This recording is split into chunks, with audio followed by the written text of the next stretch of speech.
it depends upon occupational structure, and engineering occupational change is not principally about transfers. Because in a sense, it's very interesting because the Manrega is being viewed partly as a consumption transfer, also as an employment scheme. People have talked about the impact of Manrega on employment because its principal way of addressing the problem is to provide people casual labor.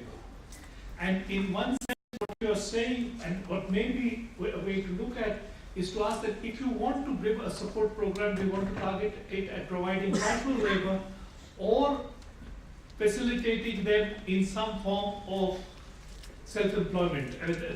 Because in fact, in the current structure of Manrega, explicitly all forms of support to self-employment are excluded. So maybe what you're suggesting, and I don't mean specifically the BRAC program or livestock, but essentially give income support through self-employment supporting measures rather than casual labor. That seems to be the message. I think that's an interesting one, and people should probably debate this further because casual labor, the link to casual labor and productivity is that if casual labor is used in enhancing local capital, then local capacity increases and will lead to a permanent increase in capacity to employ.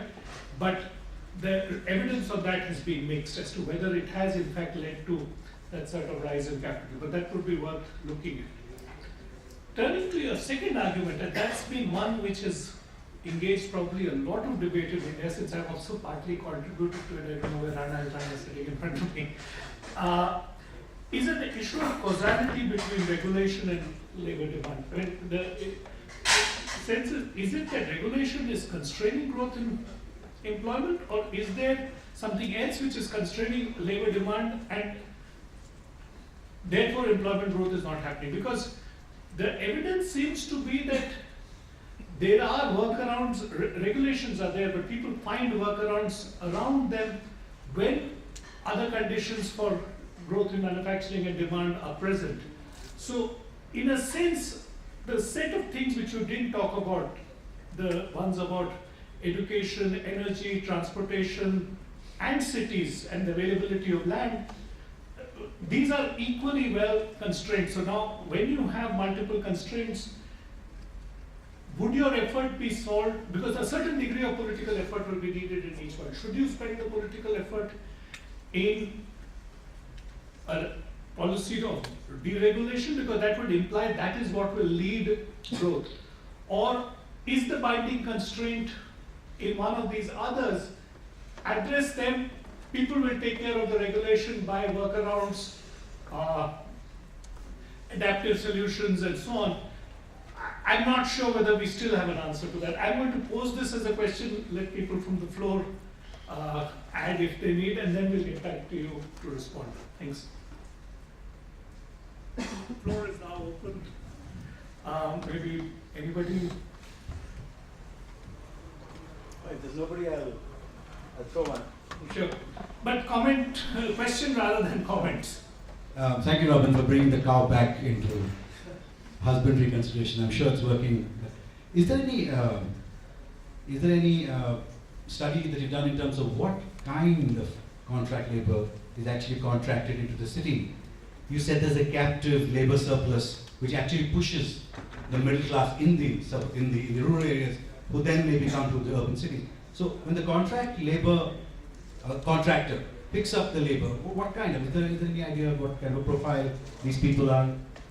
And do they have a gateway to get back in and come back in again? Or are they locked in here again?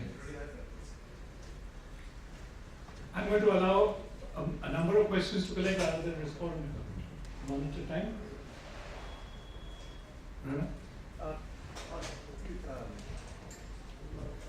Arvind, you mentioned that you're doing some work now in cities, and I was wondering whether one of the things you're doing is looking at just city governance. How much variation there is in India. I mean, we've actually been trying to look at a similar thing. My sense is that cities and probably Maharashtra and Gujarat are governed a bit differently, more decentralized maybe to city officials. But anyways, that's I think that'd be an interesting issue to look at.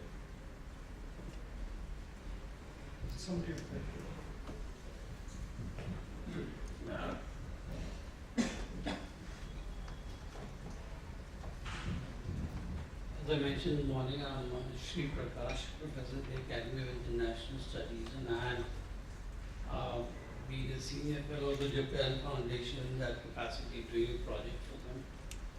And stayed in Japan for a year and a half, and I found that you could go to a place like Hitachi City. In other words, the company had established that city, and all the different parts of that city were meant to serve some function for the company as a whole. So it was not that companies were looking, I mean, that was their solution. And Japan, by the way, in terms of rentals, would beat any city in India in most places. And therefore their answer was one. At that time when, that was a time when they still had not really got into the special economic zones in a big way, and into Korea in a big way, or Taiwan.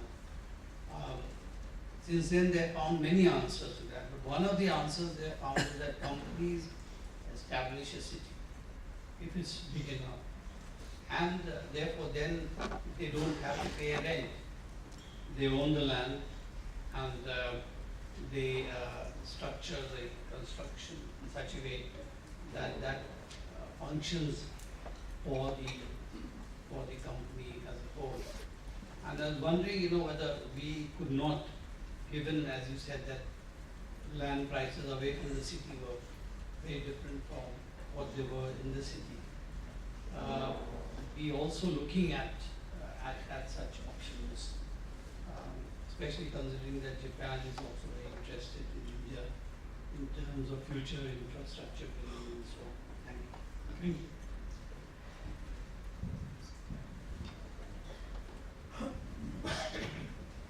Hi, Rajat. You emphasized the occupational story in discussing the results of the RCT, but could the legend just be that credit constraints are really important for the poor, and that if you make credit available, people will be able to do something that's more profitable? You talked about there being a skill component to intervention, and you're like, are there any other barriers to occupation other than the credit constraint in the context that you're doing intervention?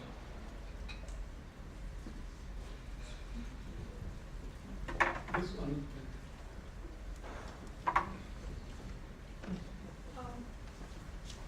So if we are talking about, coming back to the cities question. Yeah.